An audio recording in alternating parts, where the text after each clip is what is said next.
The following is a hockey podcast out of Vancouver and Surrey, British Columbia. It'll only consist of a lot of puck talk and even more BS, or in actual words, banter and satire. Enjoy, and as always, go Canucks go.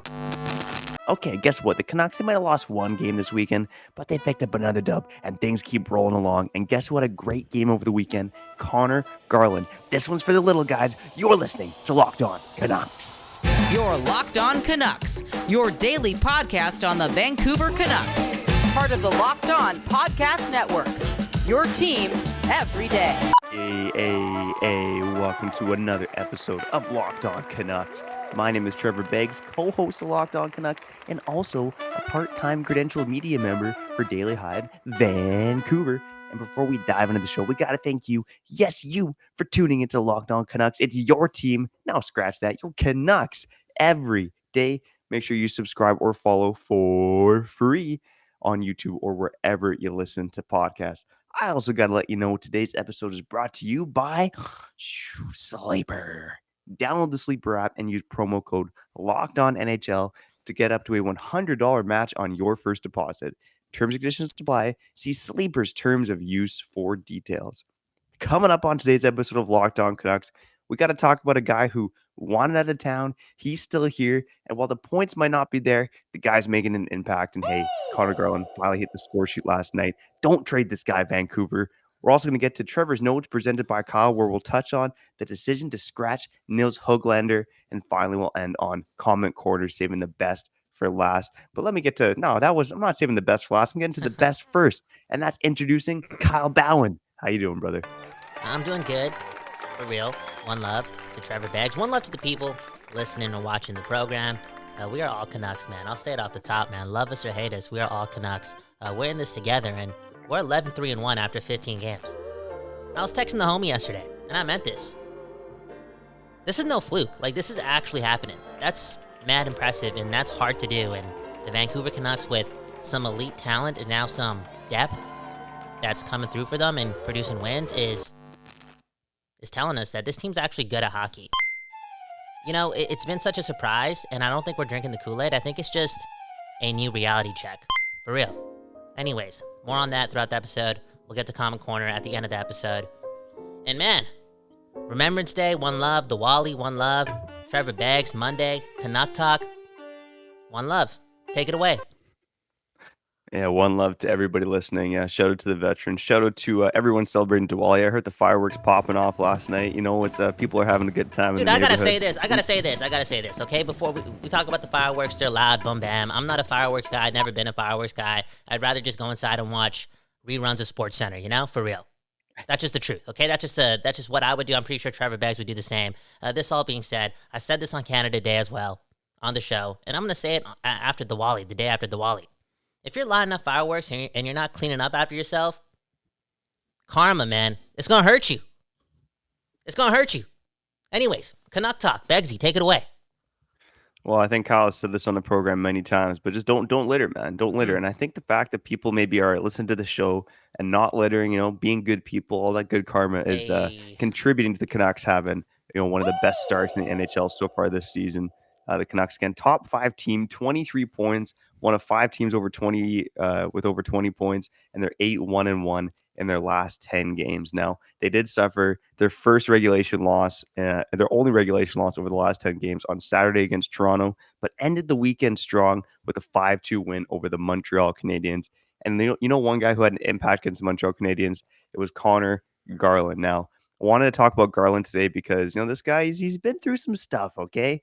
You know, apparently the season starts, this guy's talking about wanting to get out of Vancouver. We fast forward to now, and you look at his counting stats, the guy has 2 goals, 5 points in 15 games. It's nothing that jumps off the page. Certainly doesn't scream $4.95 million winger. But you know what?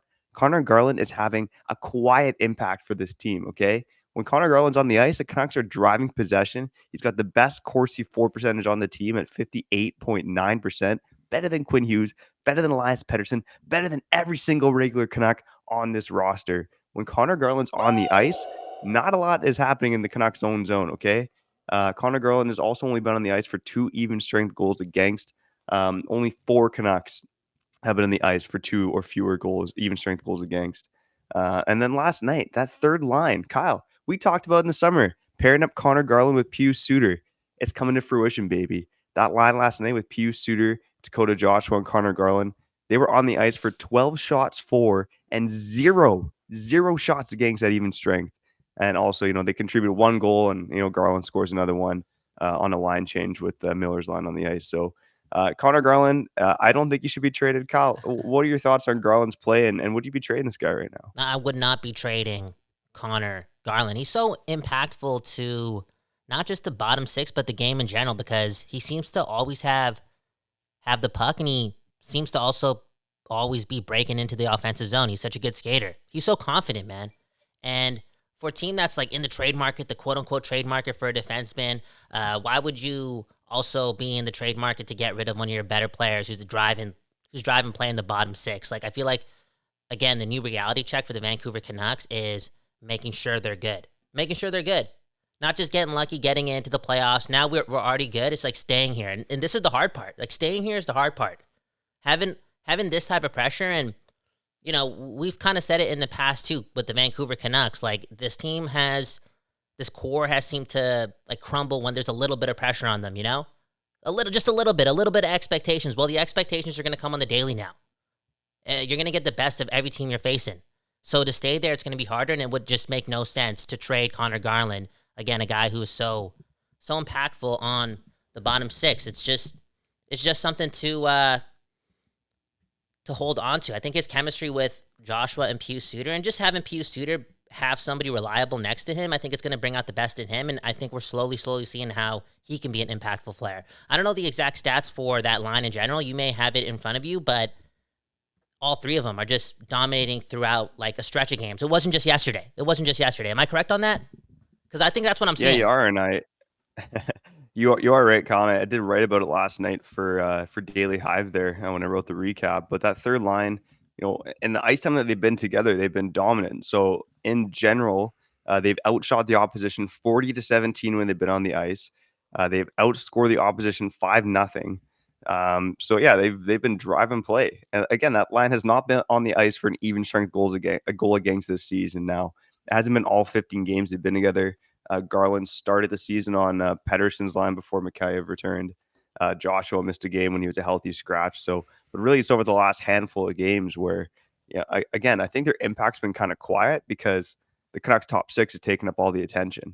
Because Pettersson's line's still rolling. JT Miller, Brock Besser, that line is still rolling. But again, it's like it's such a luxury to have with not just the third line. I think the fourth line too, and we'll touch more on that in segment 2. But the Canucks, like, their whole forward group is rolling right now. And you kind of looked at the Canucks forward makeup in past seasons and thought, dang, if they can have a guy like Brock Besser or Conor Garland on the third line, like, it's an absolute luxury for this team. Didn't feel like a luxury in past years because this team wasn't doing a lot of winning. But now this team's winning. Things are rolling along. It's pretty nice to have guys like Conor Garland in your bottom six, dude, making an impact. So nice, man. So nice. And you brought up like the potential of Brock Besser being there at the start of the season, and just thinking about the depth and the way this lineup would look, it's just way better when it's Conor Garland in the bottom six and not Brock Besser. And it just comes down to skating and what you need from your bottom six. And Conor Garland, again, confident, and just in general, always been a good skater. But something is, like, I don't know if he's still willing to get traded. He's trying to, do his best to show the league what he can bring to the table. If that's why he's skating a little, you know what I'm saying? He just looks different. He looks different. And another guy, and this is kind of ironic with the bottom six because he didn't play yesterday too, one of our fastest players throughout the whole season. I don't have the numbers in front of me. I know the analytics are out to the public, but it's Nils Höglander. And like, having both of those guys in the bottom six, it gives you a better chance to drive play. Like, they're both skilled guys. I think they both can learn a lot from each other because they kind of play similarly. Well, I guess Höglander can learn from Garland. And yeah, it just comes down to that speed, man. You just need that. You need that tenacity, and it's easy to produce tenacity when you're that fast, that confident, and that in control. Yeah, and let's. I think that's a good segue to segment 2 because I do want to talk about the decision to scratch Nils Höglander. He did not play last night against the Montreal Canadiens with Teddy Bluger returning to the lineup. Before I do that, let us know in the comments, would you trade Conor Garland right now? And the one last thing I'll say on that is, if you could get fair value for Garland, like if you're trading, again, Garland, I think could be a top 6 winger on most teams. He's a third line winger on a good team right now. That team is your Vancouver Canucks, baby. But if you could trade Garland straight up for top 4 HL defenseman, then it makes sense. But retaining salary on a guy, selling for pennies on the dollar, does not make sense because this guy is still a damn good hockey player. So once again, let us know in the comments, would you trade Conor Garland? And if so, what's the realistic return you'd expect right now? On the other side, we're going to get to Trevor's notes presented by Kyle, touching on Nils Höglander and a few other things. Before we do that, I got to let you know, passion, drive, and patience. That's what brings home the winning trophy, and it's also what keeps your ride or die alive. eBay Motors has everything you need to maintain your vehicle and level it up to peak performance. From superchargers, roof racks, exhaust kits, LED headlights, and more. Whether you're into speed, power, or style, eBay Motors has got you covered. With over 122 million parts to choose from for your number one ride or die, you'll always find exactly what you're looking for. And with eBay Guaranteed Fit, your part is guaranteed to fit your ride every time or your money back. Because with eBay Motors, you're burning rubber, not cash, baby. With all the parts you need at the prices you want, it's easy to turn your car into the MVP and bring home that win. Keep your ride or die alive at ebaymotors.com. Eligible items only, exclusions apply. eBay Guaranteed Fit only available to U.S. customers.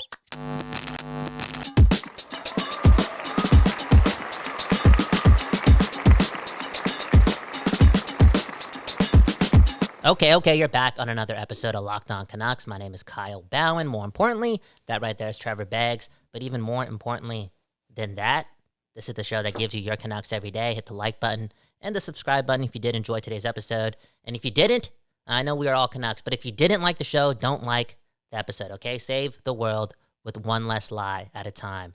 I feel as if that's the only way we can find peace. Or reading, man. I've had a crazy morning, man.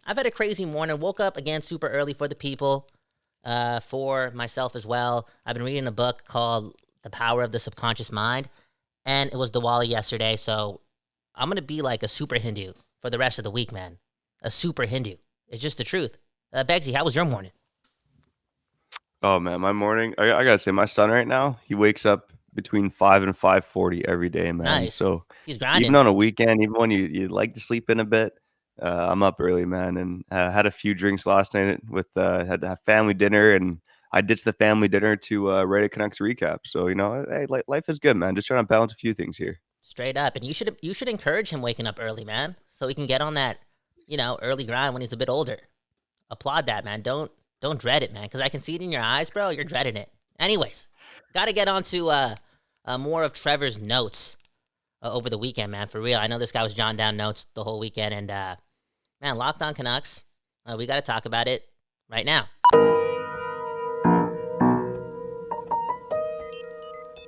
All right, Trevor's notes presented by Kyle.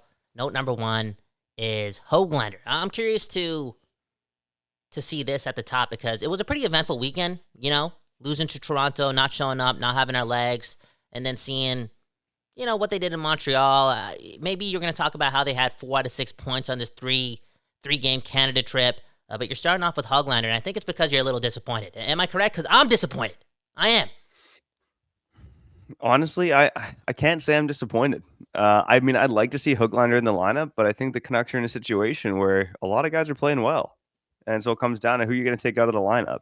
And I think Höglander and Joshua were the easy choices. And I think a big reason why the Canucks chose to keep Joshua in over Höglander is, Joshua's got the physicality that Höglander doesn't have. But more importantly, that third line is rolling right now. No, as we mentioned off the top. It's like, I don't want to say they've been the best line of the Canucks. They were the best line on Sunday night. So, but that line showing chemistry. Dakota Joshua and Pius Suter have hooked up for a few goals. And the line's just winning their battles. They're winning their matchups. So I don't think that's the line you wanted to break up. And then you look at the fourth line, and then it's a matter of, is it Lafferty's not coming out? And then it's kind of Höglander or Höglander or Beauvillier. So I think when it comes down to Höglander or Beauvillier, I think Beauvillier is just the safer player. Like Höglander has got more skill. He's been, I think, more impactful offensively than Beauvillier has. But Höglander's also got more mistakes. We've seen sloppy icing calls and stuff.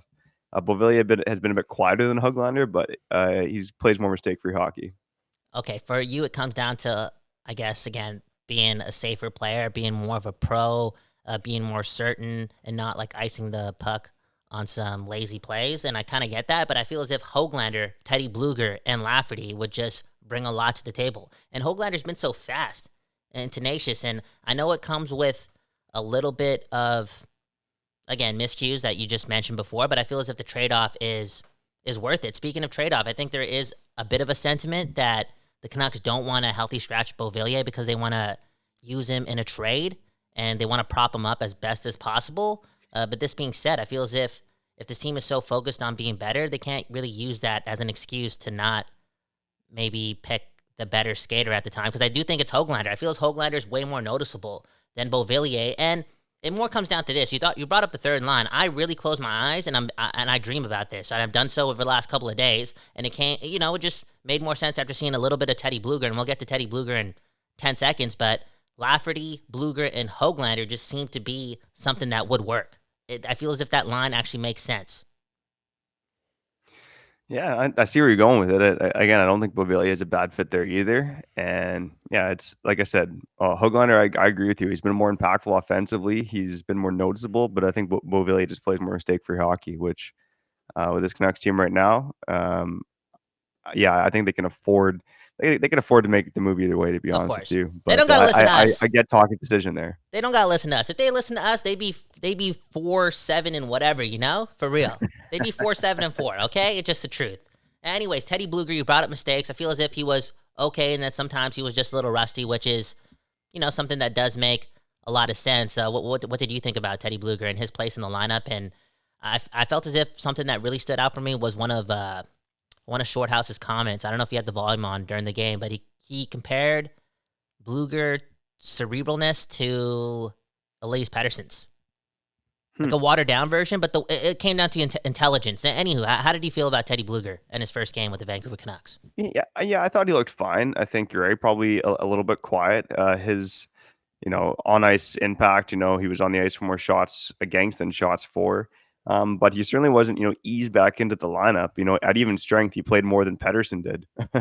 Played 13-36 at even strength. Whoa. Would have liked to see him on the penalty kill more, but I guess, the fact that the Canucks didn't really take a lot of penalties, that's a good thing. But, 14 minutes overall for Bluger.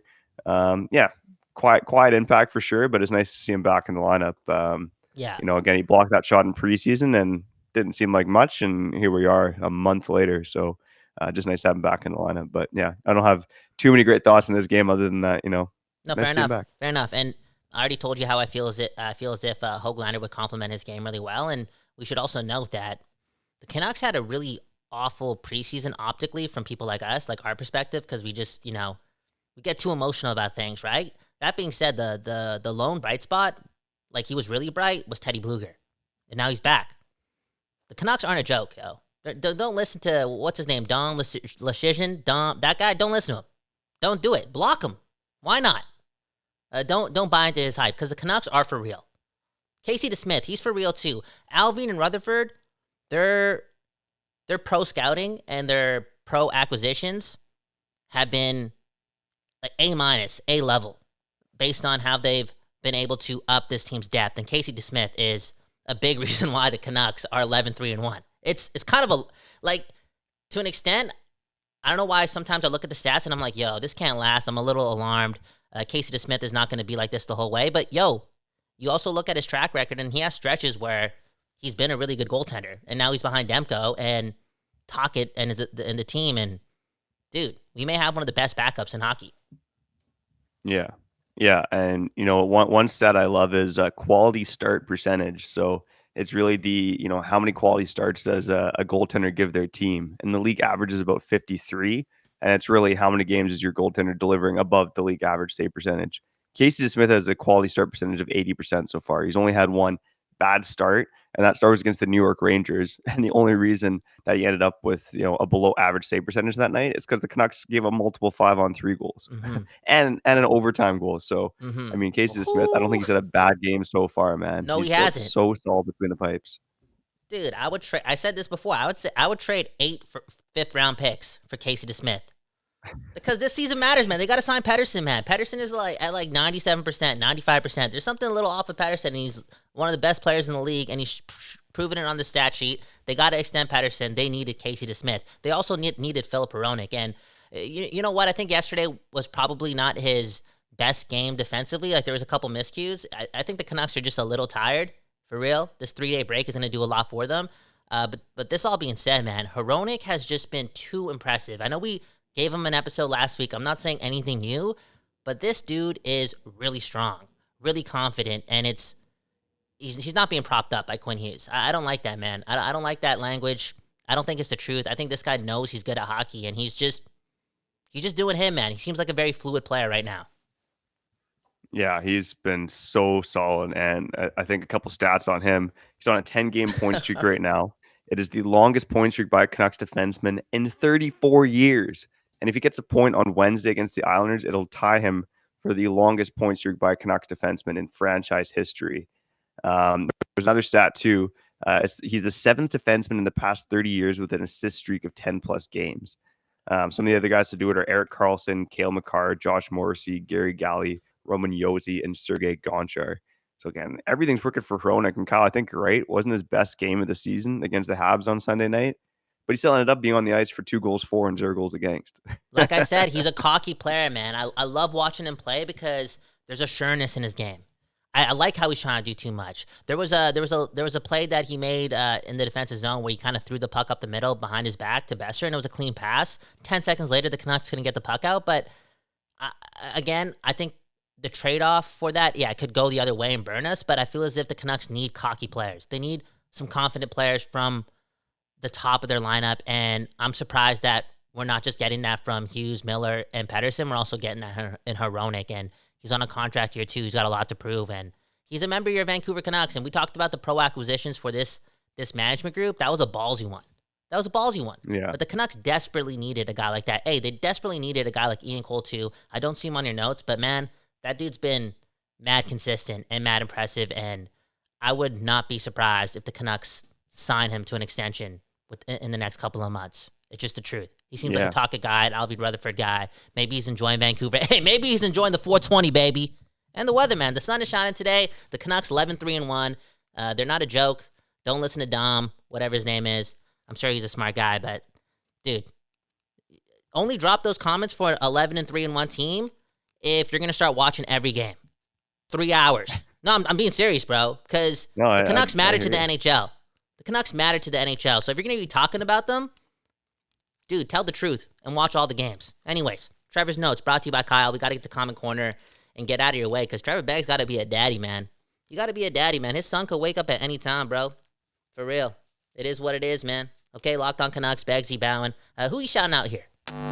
I gotta let you know that a new NHL season brings all sorts of possibilities. Conor Garland could score 50 goals. The Canucks could hoist the Stanley Cup, and you could win big by playing daily fantasy hockey on Sleeper, the official daily fantasy app of the Locked On NHL network. Sleeper is my #1 choice for daily fantasy sports, and especially daily fantasy hockey, because with Sleeper, you can win 100 times your cash in daily fantasy hockey contests.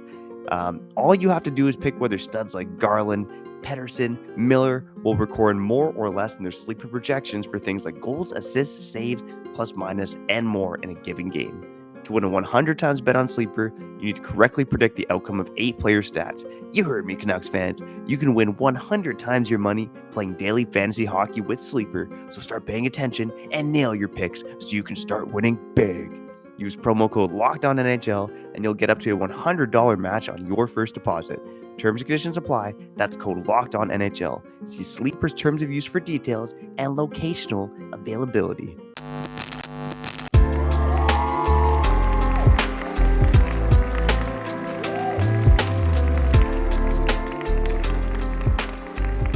Okay. We back, baby, on another episode of Locked On Canucks. My name is Kyle Bowen. More importantly, that right there is Trevor Beggs.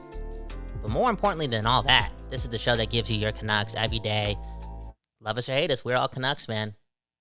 And love us or hate us, you got to listen to us when we say this, okay? You got to do this in this thing called your life. You got to check up on your people and ask them this question. I know I asked you this kind of 10 minutes ago, but just in general, how you doing, Trevor?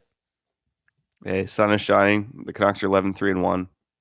My son hasn't woken up yet, but it could happen any minute, man. But life is good. We should wrap this up, though, man, because I think my baby's a ticking time bomb right now. Oh, 100%, man. Okay, well, before we get to Komment Korner, like, what was the drink of choice last night, man? Red wine? Like, what is a 30-year-old Beggsy drinking now, man? Because I know it's different. Craft beer, buddy. Craft beer. Thankfully, we made the food, so the fam brought over the alcoholic beverages. So Yeah, had a couple nice craft beers last night. Damn, bro. You've really grown up, man. You're a wise guy, man. This guy was drinking 4 Locos at 29 and a half years old, man. He was still going hard, dude. I like it, though, man. Come on, man. You a wise man, all right? Actually, are we wise? Are we both wise men? Because this commenter does not think we're wise, okay? Let's get right into it on Komment Korner. Welcome to Komment Korner, powered by Paraphrasing. This comment comes from Mr. Candidate. I didn't watch the episode, but I assume you two idiots are off the wagon already. One lost to Toronto, and you think we are frauds. Get a grip and stay the hell away from my sport, you dumb noodle heads. Buddy, relax. Relax and watch the episode, all right? This guy just went after us, calling us like he thought it was, and comparing us to all other Canucks podcasters. I don't know if they do this, but apparently this guy thought we jumped off the wagon after the Toronto loss and was getting really negative and really thought the Canucks were fraud. Bro, watch the episode. Our last episode, okay? Are the Canucks frauds or for real? We've been saying it from day one. Well, not day one, really. We've been saying it since like day 9, okay? The Canucks are for real. Case in point, we dropped the happy hour after we lost 2 straight, Philadelphia, Tampa Bay. Look at the Canucks record after we dropped one of the most positive episodes in Canucks podcast history. It's just the truth. Bro, to segue out of this and just to ask a really deep question to one of the most intelligent guys I know in hockey, Trevor Beggs. Trevor, are the Canucks getting lucky? Like, look what happened over this weekend. 2 more games to add to the schedule. Are the Canucks a lucky team? I think they've been somewhat lucky so far, but as we mentioned on the episode, and love us or hate us, rip us or not, go Canucks go, and thanks again for tuning into the episode, giving us the view. It means a lot to us. But yeah, listen to the episode, man. I mean, yeah, the title asked the question, but I think we answered on the episode. Yeah, the Canucks are probably going to have some regression at some point. That doesn't mean they're frauds, though. I think there's enough star power on this team.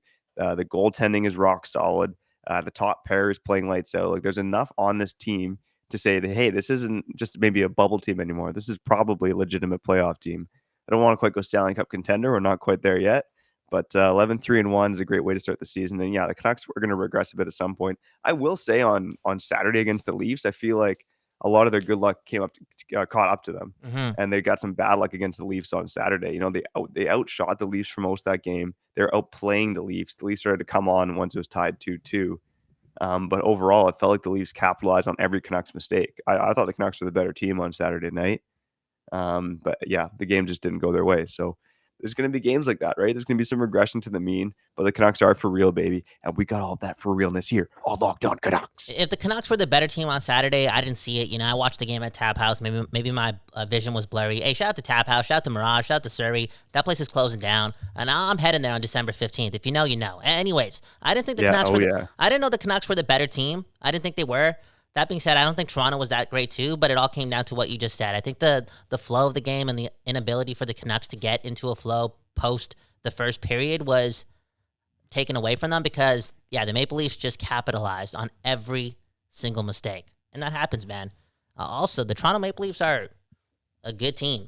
And the Vancouver Canucks, they're playing like a good team right now. I do think they're a good team, but they're still learning. Hence why I thought the win yesterday was so impressive because, yeah, it was the Montreal Canadiens, but remember, the Canucks 8 months ago, 12 months ago, 7 months ago were right there with the Montreal Canadiens. So the Canucks have to learn how to do these things too, even though luck, the record is going their way. They still got to be humble. I guess that's what I'm trying to say, and learn how to rebound quickly. And I've been more than happy with their response throughout the season. And yeah, the Canucks are a good team, man. Just believe in that throughout the whole week, okay? Again, I've been reading The Power of the Subconscious Mind. Bro, put those good vibes in your mind. Beggsy and I, a couple months ago, we ate our vegetables, we went for a walk. I asked this guy the question out of nowhere. I was like, yo, are the Canucks going to make the playoffs? This guy guaranteed it. Guaranteed it. We were sitting on a log looking at the ocean, and I didn't see that coming. But he said it, okay? Keep those good vibes going. We're led by stars. We're being led by our depth. And we're signing out on another episode of Locked On Canucks. One love to the world. Beggsy, take it away. Hey, shout out to you for tuning into this episode. We appreciate it. Whether you're an everydayer, an occasional listener, a first-time listener, or a new subscriber, we appreciate the heck out of each and every one of you, your family, and your dogs, and even your cats too, okay? Coming up this week on tomorrow's episode, I want to touch on the Canucks Goats of the Week. I'm living the dad life right now. Didn't have time to prep the Goats of the Week, but we'll get to that tomorrow. The Canucks' 5 best players from the last week of hockey. Also want to touch on Bo Horvat's return to Rogers Arena. He had a few things to say about that. And if you want to hear more about that and our take on the Bo Horvat situation, we'll tell you for free on the latest episode of Locked On Canucks. But for now, I'm Trevor Beggs. That guy's Cal Bound, and you've been listening to Locked On Canucks.